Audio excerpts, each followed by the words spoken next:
to A Well-Designed Business. My name is Luann Nigara, and I'm so glad you found this podcast. Together with my husband Vince and our partner Bill, we have grown our company Window Works from the ground up. So I know and I understand the challenges you face in running your interior design business. I also know that your talent alone isn't enough to ensure your success. So on this podcast, we talk about strategies and practical steps to help you grow your business. But make no mistake about it, we have our share of fun here too, mixed in with those aha moments that I love so much. This isn't fluff. Nobody has time for that. Whether you are a new interior designer or a seasoned designer, I am here to help you create and to manage the kind of interior design firm that you dream of. It's straight talk and it's action. Are you ready? Let's get started. Hi, welcome to A Well-Designed Business. Today's episode is a sponsored show by the FabricShield. The FabricShield company is owned and operated by Rene and Scott Schleicher. I met Rene and Scott when I was speaking at the Philadelphia Design Center, and then we met again at the opening of the Valerie Fund Show House here in New Jersey. And like they say, since then, we've become great friends. I love the passion that they have for their business, and this is something that always attracts my attention. Rene and Scott understand that every day your clients are spending tens of thousands of dollars on furniture, carpet, area rugs, window treatments, and wall coverings. And they know when someone makes this kind of investment in their home, it is a huge advantage if you, as the designer, can offer your client a service that will protect that investment for years to come. The FabricShield company cleans, protects, and performs emergency spot cleaning for those times when guests spill red wine or our kids track their dirty sneakers right through our living room. I know, we've all been there, right? Now, Rene and Scott are uniquely matched, both in life as a happily married couple and in business. Rene's background in retail furniture sales and Scott's background in growing national business networks positions them to excel at both sides of their business. A first-hand understanding of the value and pride designers place in their clients and their homes, as well as the business acumen to make it all happen reliably, like clockwork, so you can refer them and hire them without reservation. I'd like to introduce you to Rene and Scott, and together we'll learn all about the FabricShield.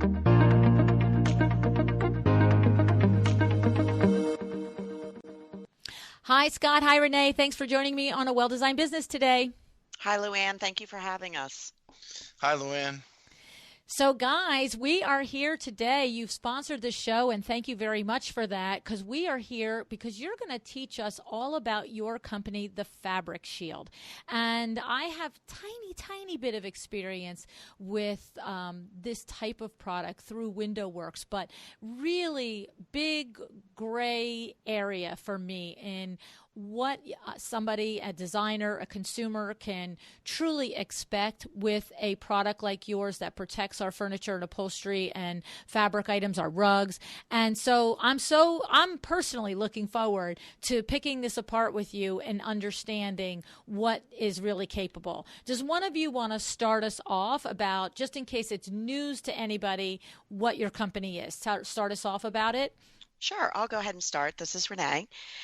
So our company is the FabricShield, and what we do is we do a spray application to upholstery, area rugs, carpets, basically any soft surface in the home. So you mentioned some experience in Window Works.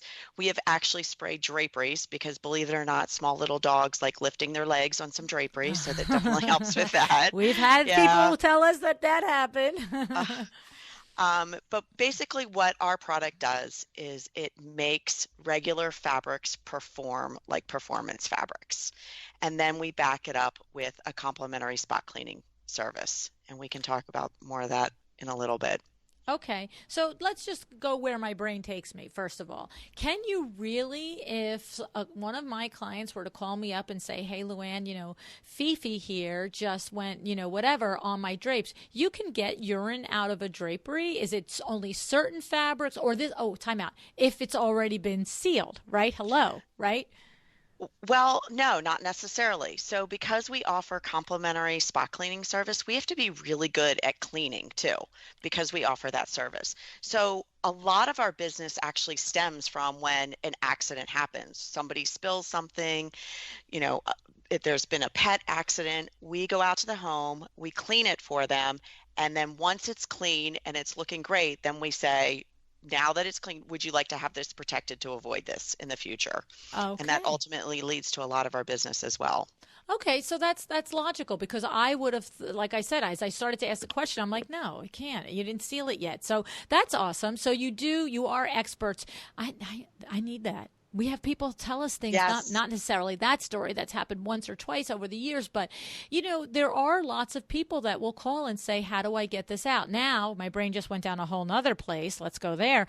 Do you work and treat shade product like Hunter Douglas silhouettes or duets or Comfortex, Color Lux products? Do you do that too, or we're strictly talking about yard goods and things like that? No, absolutely. That's a great topic to bring up because we can even any soft surface. Ah. So our product will help keep dirt and grime from even going down into the drapery or the window treatment, but we can also do shades like lampshades.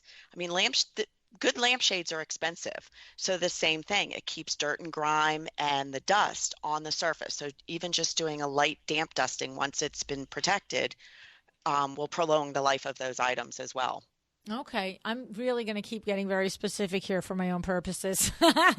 So, for instance, this is what happens. Yes, the random weird happenstance will happen with somebody's cellular shade or something or drapery in their living room. But we are often installing pleated shades and roller shades over kitchen sinks.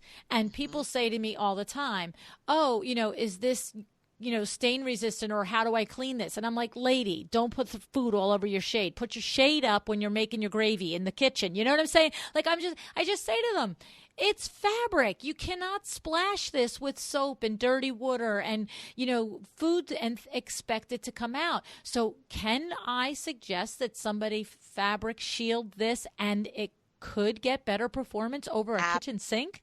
Absolutely. So what they'll see is if Whoa. they splash water on it, which inevitably happens if somebody comes in and they're washing their hands, the water will literally beat off the product then. Price of admission right here, folks, right here. I had no idea. We did not discuss this. This totally was like my Nope. brain going down a road, and that's killer. That's killer.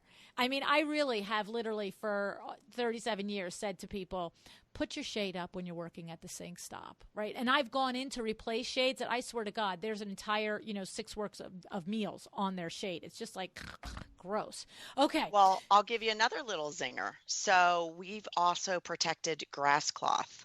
Whoa. So we've tested it thoroughly before we did it. Got some samples, thankfully, from some, high quality uh, reps, Tebow and Philip Jeffries, and we tested grass cloth. And now we've started doing that application for clients as well. So powder rooms is the biggest one because, inevitably people have little kids or guests. They want to make sure the area around the sink is really well protected because those are expensive papers.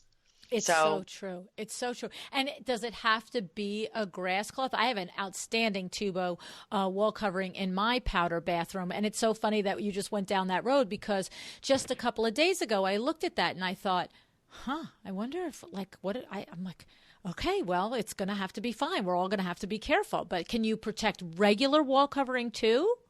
well, we have, but what I like to do before we do something like that is get a sample of your exact wall covering and Okay, test it. So test that's it. the other thing that we do for designers. If they're unsure of something, we have a lot of clients, like I had a white mohair sofa that somebody wanted protected, and they wanted to make sure it wasn't going to change the look or the color. It doesn't. We can test for the designers, put the clients at ease and put the designers at ease and test a sample for you.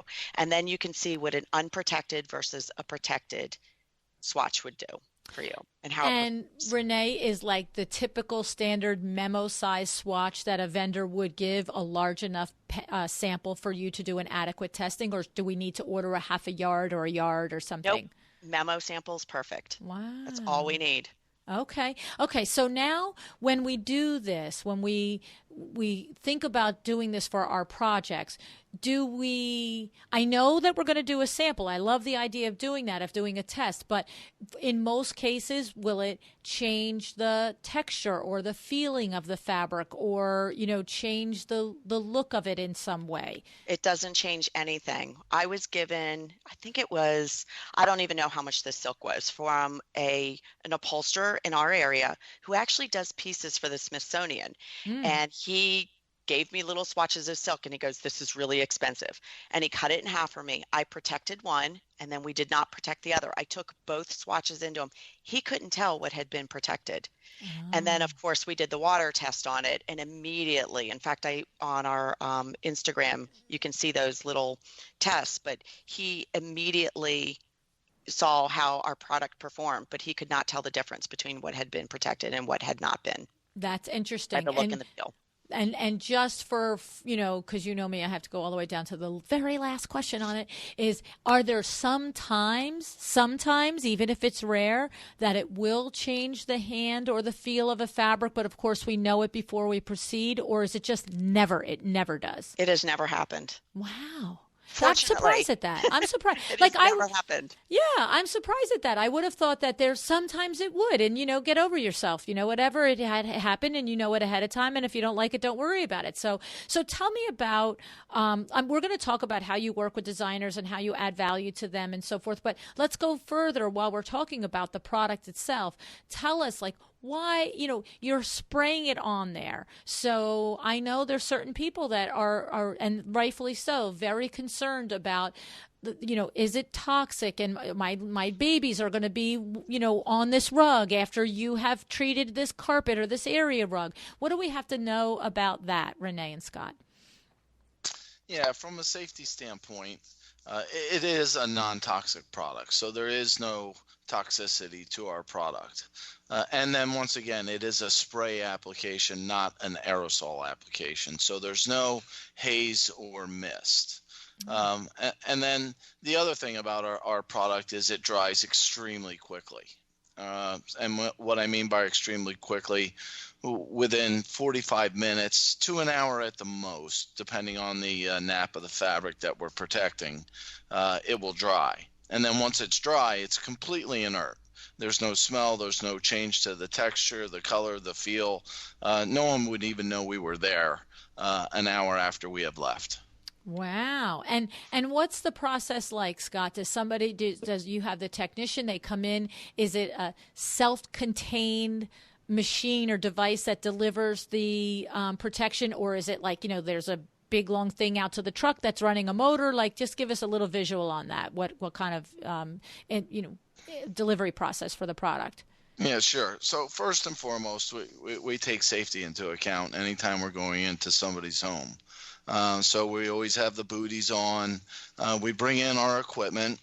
All our equipment, when we bring it in, is always put down on tarps. Everything we work with is on tarps to make sure, obviously, we want to be respectful of everybody's furnishings and accessories, especially as well. We want to be aware of our surroundings, and then the actual application itself is contained in a pressurized container. So it's about a 2.5 gallon stainless steel container that we use to apply the FabricShield protectant. Okay, and once again, we pressurize it up to between 100 and 125 psi, so that when we are spraying, it does penetrate into the fabric we're protecting. And then there is, of course, a little bit of overspray. What we do then is, of course, we clean up, wipe up, because sometimes it gets on some hardwood floors, or if we're doing some club chairs that have some wood frames or whatnot, there'll be a little overspray on that as well. We make sure we wipe everything up just to make sure that there's no product left over that's not just directly on the upholstery itself. But yeah, it is a very simple, straightforward process. But I'll give ourselves a little shout out. We've made it straightforward, because when we go into a home, we're doing everything the same way every time. Okay. Okay. And is it one tech that comes in, two techs that comes in? It's always a two-person project. What happens with that? So sometimes it's one tech, but 90% of the time it's two of us. Okay. For a few reasons. First and foremost is we're in an environment that's unfamiliar to us, right? And sometimes you're backing up when you're spraying. We want to have somebody spotting somebody, right? And then secondly is just to assist in the efficiency of getting through the project. Nobody wants us in their home for 3 hours. So when we have two people on site, it makes it much more efficient for us to go ahead and get the job done, get the job done correctly in a fixed amount of time, and then go ahead, clean up, and then get out of their home, and they can get on with their lives. Okay. I just like to visualize things and know what I'm going to, what to expect. So a couple of questions. I don't know who wants to take it. But for instance, if you are coming into FabricShield and like a chair or a sofa that might have a wood frame or nail heads or a metal frame or something like that, is there any, does the FabricShield material solution, I guess we're going to call it, does that damage wood? Does it pit metal? Do you have to protect it in some way, or it's just a non-issue and you just wipe those pieces when you're done? Yeah, it is a non-issue. We just we do put tarps down to protect floors and things of that nature, but the wood frames or the wood legs, we do not protect those when we're actually applying the application. But as soon as we're done, we have all kinds of rags that we wipe it down and make sure it's clean and make sure that the product's off it before we leave. And it doesn't harm the wood. If we miss a spot, it doesn't change the color or strip off the finish or anything like that. It's just a courtesy thing that we do because we understand, nobody wants us to come into their home and leave a mess. So we're very conscientious about cleaning up after ourselves and not leaving a footprint, when we leave. Right. So I was more thinking, there's people that it's one thing you got your sofa on the highway, but it's another thing if it's, your grandma's, handed down and you want to protect the fabric, but now we ruin the wood. So my brain goes crazy places, No, that's a great question. Yeah. Okay. And so tell me about so we understand that a lot of times a designer may find you and first start to work with you because they have done a installation for a client, and now there's somebody spilled wine on their rug, somebody spilled wine on a sofa, a kid spit up on a sofa or whatever it is, and they call and say, "Can you clean?" And then while you're here, this. But I gotta believe that you think it's better that we're proactive in describing this service and offering it to the clients, right? Absolutely. Yeah. So the best case scenario is when designers are working with their clients that they're figuring this into their budgets. Not that it's an extremely expensive product, but it's a great way at the end of a project, like we said, design it, then protect it, that when and if something should happen after the pieces have been installed, instead of calling the designer on a Friday night because somebody spilled wine on it, they call us because it's been FabricShield protected. So we then, can take care of it. A lot of times it just is, they'll actually see it beat up if it's been protected and they're able to take care of it on their own. But if somebody spills wine, obviously gravity does take over time and they didn't see it, it will soak in. So our product makes it much easier to get out because the fibers have been coated. So they always have that option to call, text, email us, and we'll send a technician out to help them with their issues then.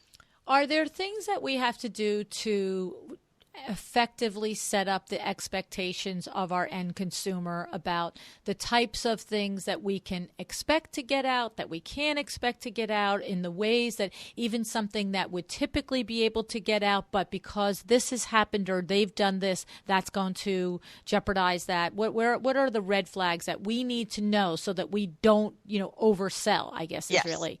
Yeah, so obviously if somebody spills bleach all over their sofa, that's not something we're going to be able to remedy. But your normal household things like your coffee, your pet stains, chocolate, basically anything natural almost always comes out. There are a couple fabrics, and we'll talk about this, and fibers that are a lot more sensitive. But things like that almost always come out and are easily to remedy. Things with red dye are more difficult, although we have been really successful in getting red dye out after it's been FabricShield protected. If it hasn't been, and then they call us in because they're in a panic because their son spilled Gatorade all over it, that's another issue. But the product does make it much easier to get out.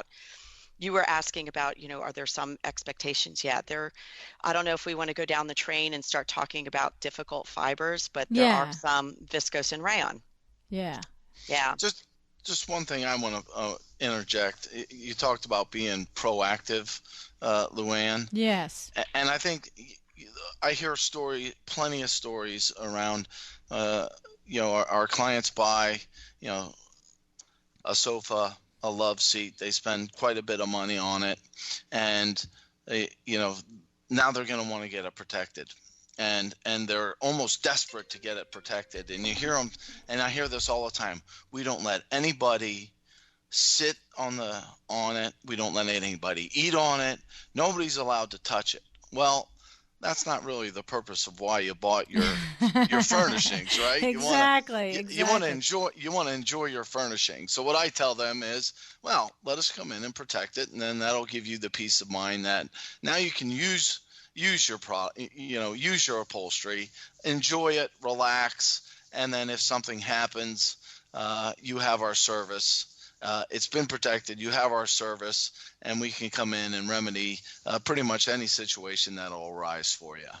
So, but what if I don't play by the rules? So, what if I have protected the furniture? Say something has happened, and it beads up, but it doesn't completely come out. Maybe I do the spot thing that you might have instructed me to do on my own as a first layer of defense.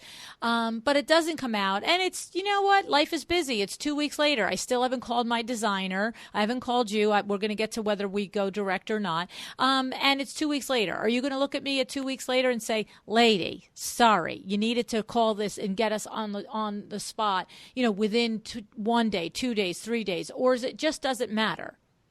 No, I when we finish the job, we give the customers a care kit, and I go through the care kit with them, and then we obviously explain how to use it, and then I do in fact go into exactly what you just discussed. Is if something happens, we encourage you to call us, okay, and call us when it happens, because the longer it's on there, the more difficult it is for us to get it out. And I also share with them that we, in fact, and this is true, we set up our day to give ourselves some flex time so that we can react to those service calls and those emergency calls.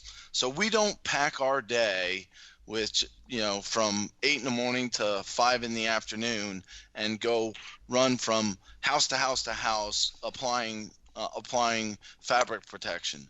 We always leave ourselves windows of opportunity so that we can react to those things, because first off, it's good for us because it makes it a lot easier for us to be able to get that stain out if we get to it early.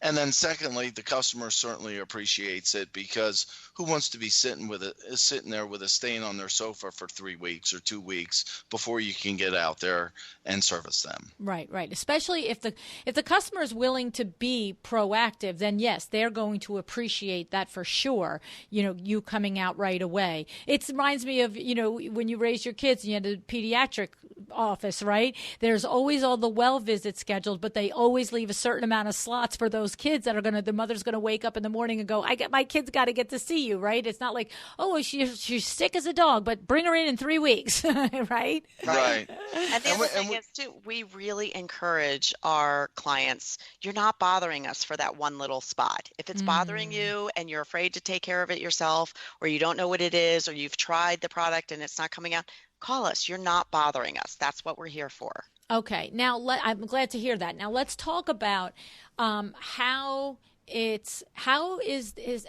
of all, how do we do business? As an interior designer, I want to suggest this to my clients once like you said, if you're investing $10,000, $15,000, $20,000 in a rug or $5,000, $6,000, $8,000 in a sofa, it makes good sense to protect that investment. But is it that I say to my client, I suggest and I love FabricShield, here's their number, you do it? Or do you want the designer in the middle of the contract with the client? Like, how does that work? Yes. No. So the answer is yes. We work both ways. So 99% of our designers will say, here's the contact for the FabricShield. Give them a call and you two can work directly. And then the client pays us directly. And then we also provide the designer with a referral thank you because, we want to thank them for doing business.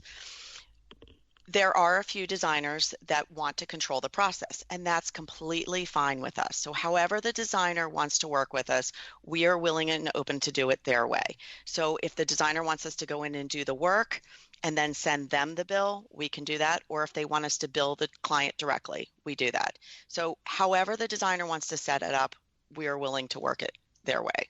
Okay. And I would think as a designer, I would rather to give the referral. I would rather say, here, this is the place that I use. I've used them for other clients. They're reputable. I can even, facilitate the first appointment if you want, but I feel like I don't want to be there for that appointment. I want you to have the responsibility of making it clear to my client everything that you can and you can't do, and that you guys do business together. It just seems to me cleaner, right? Especially if you're going to give me a referral fee. Yes, it is much cleaner because here's why. Designers have, I've come to learn how many things designers have to deal with, and it's a tremendous amount of items that they have to coordinate, worry about. If they provide just the referral and then allow us to work directly with that client, then when problems arise, that client inherently calls us directly. Right. So that's one less thing for the designer then to have to worry about and coordinate.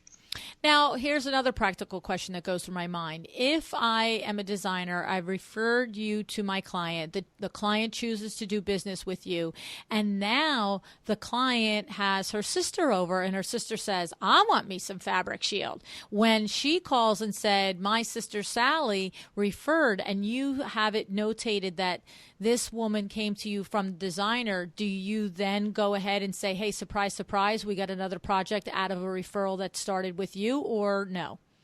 Yeah, absolutely. The designer gets credit for that because we feel we would not be in that second client's home had it not been for that original designer. Great. I'm glad. I didn't know the answer, but I agree with that. I'm glad you do that. Completely appreciate that business. Absolutely. Yep. Right. It's like the designer is the main tree that it came from. So it doesn't matter if she knows the sister and the neighbor that all come, but she or he, that designer, is the source of that initial, all that work that comes from that. Yes. And then the other part of that is, a designer will refer us to a client for a job that could be $1,000. So then we would send them a thank you on that $1,000 job. However, and this happens quite often, and when I say quite often, I'll put it in the 20 to 30%. Once we're in the home and they see the product, and I have a little video that I show them of how our product performs. Inherently, the customer will say, well, can you do dining room chairs? And can you do area rugs? And how about a stair runner? I just had a stair runner. And all of a sudden that $8,000 job became a $3,000 or $4,000 job. We pay that designer on the entire job. Right. Not just what they referred us to. Right. I love it. Okay. So now let's talk about what we can expect for pricing, because, and I know I'm just putting myself in the position of every designer. I have the opportunity, just like the designers do, to recommend this service, but I can't recommend it if I have no idea what price point I am. And maybe there are variables, but do you have a way to help me at least throw budget and ballpark around? So, for instance, an 8x10 rug, a single 3-seat section sofa, dining room chair. What are you looking at? So we price by how much product we use. It is an expensive product because it's a really good product. So to be fair, we price by how much product we're going to use. So if we're just doing a seat on a dining room chair, that's one price, versus if we're doing a 3-seat, 7-foot sofa. So I always give the pricing of a 7-foot sofa because it's kind of like the benchmark. That's mostly what people are having protected. And that would be $245 to protect. Okay. So. Yep. Okay. And then just like let's say a staircase runner of 20 steps. Is there a ballpark on something like that? Yep. So a typical flight of stairs, which I think is 13 stairs, not 20. Okay. No, but that, I'm sure there is a typical, right? 60 is 13. Okay. Right. So we do a flight of stairs would be 145. And then if they add the landing on, we measure the square footage of that. So, we would add to that. But basically there are some variables. We go into a home and if somebody has an ottoman, how big ottomans can be. Yes. Ottomans can be little poof ottomans, or they can be giant cocktail size ottomans. Right. So that it's really hard to give pricing on unless somebody texts me a picture or we see it in the home. So I can't just give an ottoman price. Right. Not your standard ottoman. Yes. Yeah. Okay. So we try to be fair. We look and at it. And are there other costs? Are there other costs, Renee? So like $245 for a sofa, that just, I have to say, seems very reasonable. So for instance, is there $245 plus $95 for my tech to walk through the front door? Like, is it literally, if I had just one sofa, is my invoice, and I mean, you're going to see the sofa and you might tell me there's variables, but is there other add-ons other than sales tax? No. Unless you have a gazillion pillows. So we always include the pillows that come with the sofa. So typically, 1 or 2 pillows. If they have 20 pillows on there and they want all of those protected, that is going to be add-on. But we always communicate that, make sure it's clear. We don't just spray the 20 pillows and then, oh, surprise, your invoice is much larger. We communicate that before we start the job. Okay. Well, I have to say that sounds very reasonable. I mean, honestly, a flight of stairs for $145, that's crazy. Yeah. Yeah. It's so worth it. You've probably spent $3,000, $4,000, $6,000 on that stair renter. You know what I'm saying? Yeah. So, okay. The way I try and communicate it to the customer is, our product should be anywhere between, maybe 5 to 7% at the most of the cost of what you purchase your upholstery for, or your stair runner, or your area rug. It should be about a 5 to 7%. That's a pretty cheap insurance policy. Yeah, it sure is. Okay, and then with that pricing point, so is it like, okay, it's $245 to do the sofa, and I know we're ballparking, but $245 to do the sofa. And if you'd like our free come back and clean up a mess service, there's a fee for that? No, but there is a time limit. So we do limit it to 18 months of complimentary spot cleaning. We give a year and a half. So, after that, because we can't tell how long the product will stay on a particular piece. So if it's a sofa in the family room and it's being used heavily, you're scrubbing it daily, or, the dog's getting on and off of it, we only offer the complimentary spot cleaning for a year and a half. And then after that, we like people to reevaluate. they like using the service, most people then reapply the product to keep it stronger. Okay. So that's a general for a busy piece of furniture or busy carpet or area rug or staircase that about 18 months in, you want to think about doing it over again. Correct. Right. And that's another, you brought me to another nice point there is the only way our product comes off is through friction. Okay. So those items that you use regularly, the advice I give most clients is your family room. You have a sofa, a love seat, maybe a club chair or two, an area rug, and your stair runners. Those are things that are highly used. A lot of people sit there, watch TV, they're eating, they're drinking, they're entertaining. Those are high use items that are subject to quite a bit of friction. We can come in after 18 months and do a quick water test to see if our product is still hardy. But if not, then you go ahead and reprotect those at that time. Okay. But the only way it comes off is through friction. So the flip side to that is a dining room set. How often do people use our formal dining room sets, right? They spend a lot of money on them. They get them protected, but they're only using them once, twice, maybe 3 times a year. Those can go quite a long time without having to be protected again. Okay, I like that. And from a practical standpoint, if it is, say, a main staircase going up of somebody's home, they put it on. We know that it's a busy family. We know that in 18 months it's probably worn off because it's obviously being walked on daily multiple times by multiple people. Do you suggest, hey, have it professionally cleaned and then we come in and seal it? Or is part of what you do clean it then and then reseal it? Yeah, so if it's just a couple spots that we're taking care of, then that's part of their complimentary spot cleaning. We don't charge for that. But a lot of times the homeowners say, you know what, it's been a year and a half. Let's just go ahead and have it deep cleaned. Right. So, but you don't do that deep clean. Yes, we do. Oh. Yeah. Yes, we do. Oh, and if by the same token, then if somebody has somebody's listening and they're saying, you know, I've got a client that we put a fairly light area rug in or light runner up the stairs and it's been down a couple of years, it probably could use a little freshening so they could go ahead and have you clean it and then seal it, even if it's never been sealed before. Yes. Yep. And we actually have a plant where we can take area rugs out and have those cleaned. Okay. So what we didn't talk about is, I think, well, first of all, before I change the subject on this, did we talk about all the features and benefits that you feel are important for an interior designer to understand before I go to my next section here? Right. And so I also want to mention, I know a lot of designers have room plans and they have line items of the furnishings that they're installing. So what a lot of designers do is they actually send us that. We can give them an estimate, and that can act as a menu list for their clients. They can pick and choose the pieces. They don't necessarily have to do all the pieces on that list. If they just decide they want to do their family room, that's fine. If they decide they want to do the family room, living room, but not the master, even though we, gave an est on it, that's fine as well. So designers shouldn't feel like they're bound to and their clients that they have to do every piece that they got an estimate for. That's not true. They can pick and choose what pieces that they want to do, and we're more than happy to work with them on that.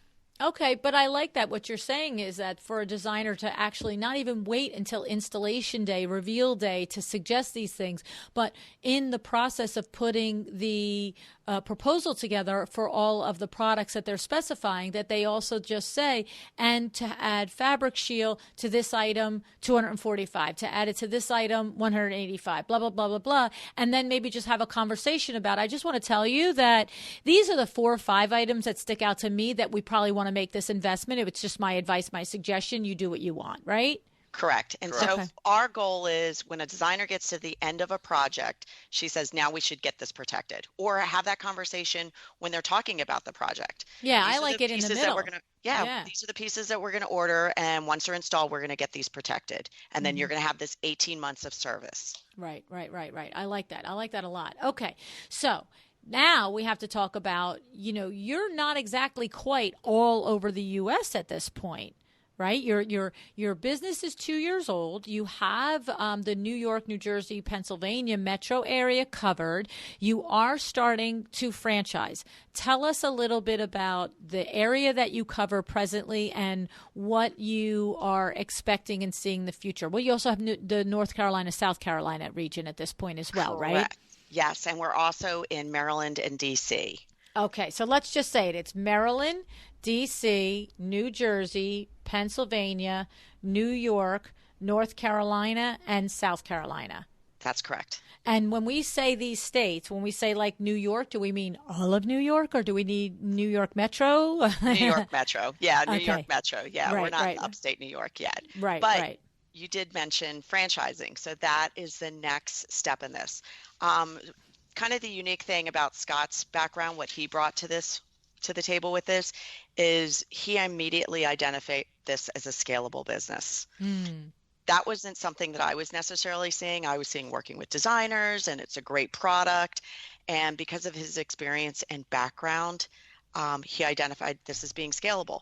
So we have really hunkered down, gotten our processes in order, obviously our finances, but and then also the way that we operate, so that it can be a scalable business. And so that's where we are going next. It is a franchise now. Okay. Now, I have to ask this question because I have experience. WindowWorks was a franchise back in the day, right? So what happens is when you get involved in a franchise, you're typically handled a manual that just says, step 1, do this. Step 2, do this. It comes with the system that works, from onboarding a new client to executing your service for the client to closing the project to onboarding employees to the defined roles of each of the employees, yada, yada, yada. So is this what you are striving to put together for your franchise as well, you guys? Yes. So Okay. we will have everything from, I'll call it soup to nuts. So we'll have a sales process for them. We'll have the operating manual for them. We'll have the how we operate and serve our customers. We will have all the equipment spec'd out because we want to. We spent an inordinate amount of time determining what type of equipment we want to use to support this business. So one of the unique things about our franchise is we will be providing all of the equipment and all of the startup chemicals to the new franchise, in addition to all the other things that you're talking about that would be contained in a franchise disclosure document, which is all your operating manuals, how you go about sales, how you go about billing customers. We will control. I guess control is the right word. We will control. It is, yeah. You want that's what you want when you go to a franchise. You want it all right, figured out and controlled for you. We want our brand to withstand, and we know what equipment works. We just need to teach them how to use that. We do that through the operating manual. We need them trained. There's certain training that they have to attend, and then they have to pass the test to be certified. The whole shooting match. So anything from your major equipment all the way down to the Q-tips, we will provide that, and that's provided in the initial franchise fee. And that's something that's fairly unique. You don't see that very often. And so the thing is, though, the reason is it's like your brand. Look, you understand Subway, right? Subway franchises, it's the number one franchise in the world. And they all have the bread is all made in each individual franchise because they want it to taste exactly the same. I mean, whether you like the taste or not is a whole nother story. But the point of it is, I mean, we're Jersey here, so we know good bread, right? Right.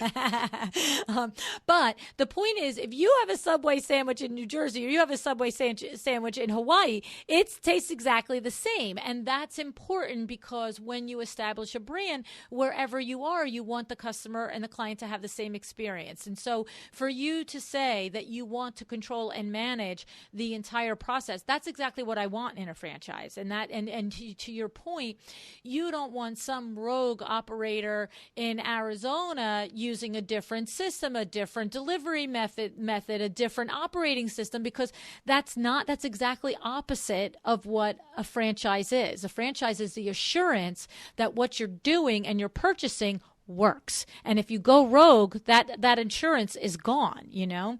Correct. So when they come in and they consider if they want to do a franchise like this, are we also saying that, like, I understand they're getting the startup equipment and the startup solutions to protect the furnishings and the fabrics and so forth with, but the reorder is happening through the franchisor yourselves as well. Like, you're not just saying, and your second batch of solutions, get it wherever you want. I'm assuming it's coming from you. No, yeah. Absolutely not. So the most important part of what we do is our product. Right. We use an American-made manufacturer to make our product for us. So that will absolutely have to be purchased through us, because there's a lot of quote unquote fabric protectors. You could go to Lowe's and buy something. Right. They're not the same. They are not the same. So the quality of our product is the key to our business. And we want to make sure that that's the highest quality product, because we're putting it on pieces that, you know, I mean, let's face it, we're working with interior designers that that are working with the clients that are making an investment in their home furnishings. Right. So it's our job to help protect those investments. So we want to make sure that product is of the highest quality, and the FabricShield is. I love it. And the thing is, it's not just the quality of how it performs, but you've made assertions to it being non-toxic, and that it is not an aerosol product, and it doesn't emit a mist when it's being applied. And so, you know, if that's what I'm coming to FabricShield for, I need to find that every time I come to FabricShield, no matter what location I'm calling, right? That's correct. Okay. And so the last and final thing that I would love to spend a little time talking about, because I think it's important for the designers listening to understand. And it's also important for, you know, we were just talking about how you're franchising the company. Like, what is it with the two of you that you have the passion for this? And if you're going to expect people to come into your franchise, or for designers to trust you, what's happening that makes the two of you uniquely positioned to lead this company? Well, I've been in the interior design business for quite some time. I actually had my own boutique furniture showroom, which I sold to another interior designer that he still owns it. And then when Scott and I started this together, he's done this before. It was for a Fortune 500 company, but he has basically built a business that has then grown across the country and done this before. Oh, not in this field, but in another field. Right. Okay, so is it the big picture experience of taking a small company and expanding it? Yeah, and I'll give him total credit for this, because he's the one, you know, I was very immersed in our business and our, you know, little company here. And he looked at this and said, Rene, this is scalable. This is something we can do everywhere. This is a great product and a great system. And because he's done it before, he had that vision. Okay. Yeah. So you have the boots on the ground experience working in the furniture industry and understanding the needs of the consumer. And you probably had designer clients in that business, is my guess. Yes. And so you come to it with that sensibility, what the actual interaction and customer service that's required to this is a luxury product, right? Your pricing isn't priced out. Your pricing does not price out of average, okay? But I think most average people don't spend enough on a sofa to warrant another $245 to protect it. They're just like, it's like a throwaway society. I'm going to buy a $500 sofa. I'll throw it away when my kids ruin it. So you're dealing with a luxury clientele because they're making a good investment in their furniture, and therefore they absolutely see the value of it. And then, of course, Scott has grown a business and maximized and leveraged the best points of a business in order to bring it to many more people. That's a really cool combination. Yes. Yeah.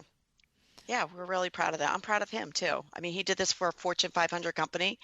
So, he was able to cut his teeth doing that. And so now we're doing it for ourselves. Okay. And I like Yeah, that. and I like to be able to believe into just somebody. to Go ahead. talk about that a little bit, that experience, because it's a very unique experience. Starting a startup business within a Fortune 500 company, the thing that allowed me the most was I was able to make all kinds of mistakes without having to really pay the price for it, right?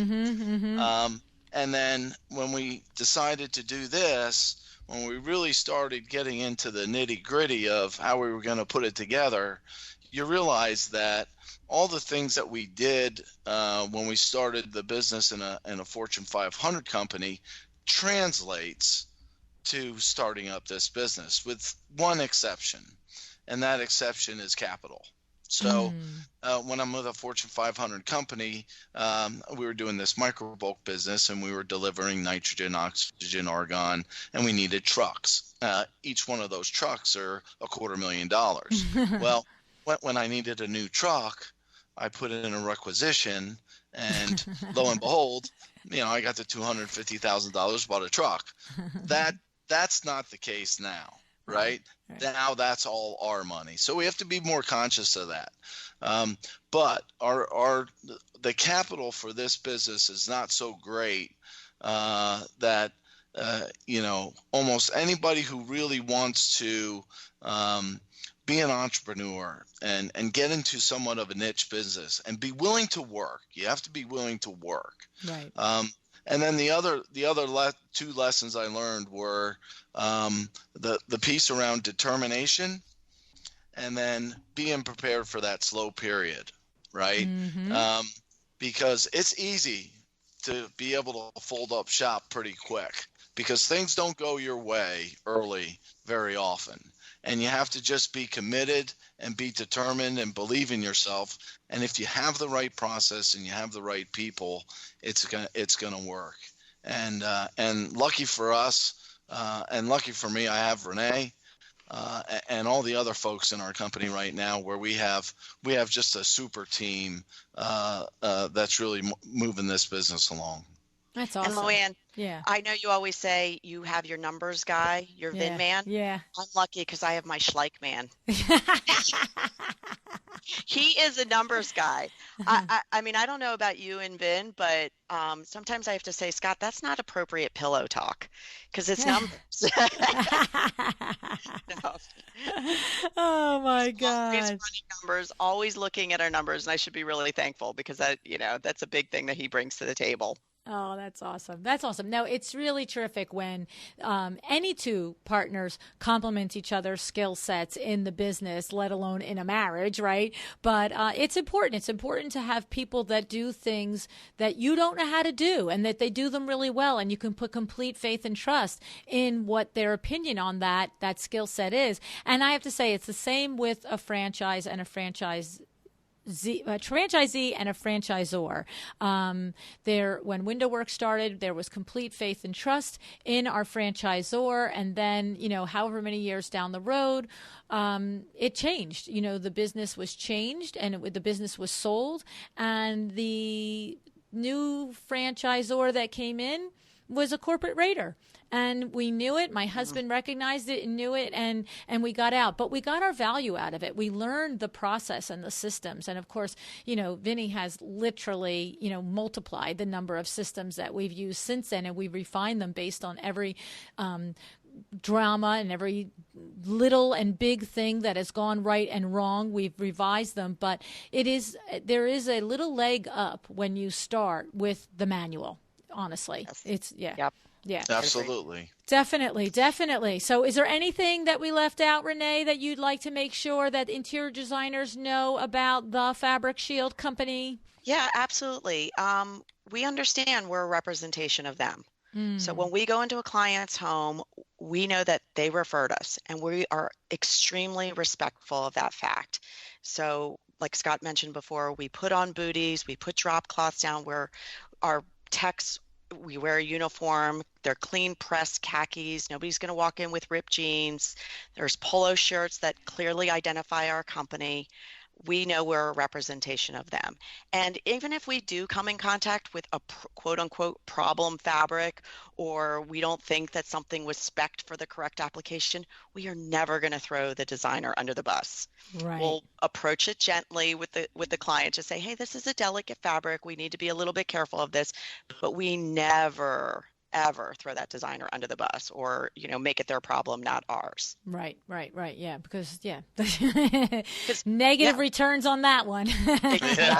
Yeah. We really value those referrals and those relationships. Mm-hmm. So, and I think because I was in the industry a little bit, I had my own design showroom, I respect how much knowledge designers have to know.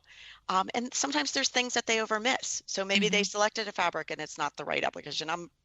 Things happen. Right. So I'm not going to turn back and criticize them for that. No, it is. It's to both of you have made the point during the interview. There are just literally hundreds of details that a designer has to manage for their client, and to know that whatever vendor they're working with supports them and will help them get to solution and not be standing there and saying you should have known or this, that, or the other thing is the only way to build the relationship and the trust, because I wouldn't want to be a designer for one day, let alone a week or for a lifetime. It's just so much work, right? So much work. Well, I have to say, I really enjoyed talking with the both of you. I'm so glad anytime I get to see you in person, you know that. But today was a treat for me to really pick apart your business, and I appreciate your sharing your time with us. And please tell everybody how they can learn more about your company if they have clients that they want to introduce to your product. Sure. Well, they can go to our website. It's thefabricshield.com, and our Instagram, thefabricshield. And of course they can, and they can always, they can find our emails and phone numbers on those social media tags as well.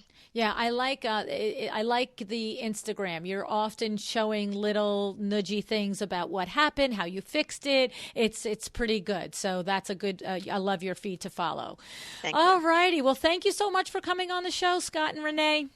Oh, thank you for your time. We really appreciate this opportunity. Thank you, Luann.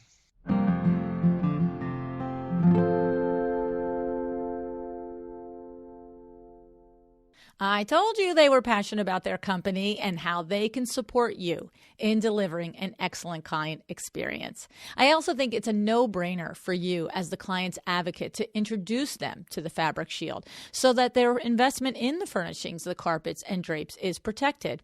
I love Renee's line, "We make every fabric perform like a performance fabric." That's perfect, isn't it?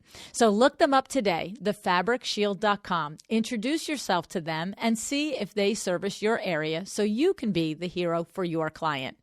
If you know a brand whose product or service you really love and you think they should share it here on the podcast with all of your colleagues, let them know that opportunities to sponsor a single show, just like the FabricShield has, are available to them too. Thanks tons for joining me today. A big thank you to Rene and Scott for sponsoring this episode. Now I've got to tell you, go out there and decide to be excellent. Thank you so much for joining me again today. This podcast is a production of WindowWorks, your resource for custom window treatments and awnings. To learn how we can help you on your next interior design project, go to www.windowworks-nj.com. And if you're interested in working with me on your business, either through masterminds or one-on-one coaching, or you want to know how to get my book, The Making of a Well-Designed Business, or you just want to know what's going on in the podcast land and where I'm going to be, all of that is found at luannigara.com. Thank you so much. Have an excellent day.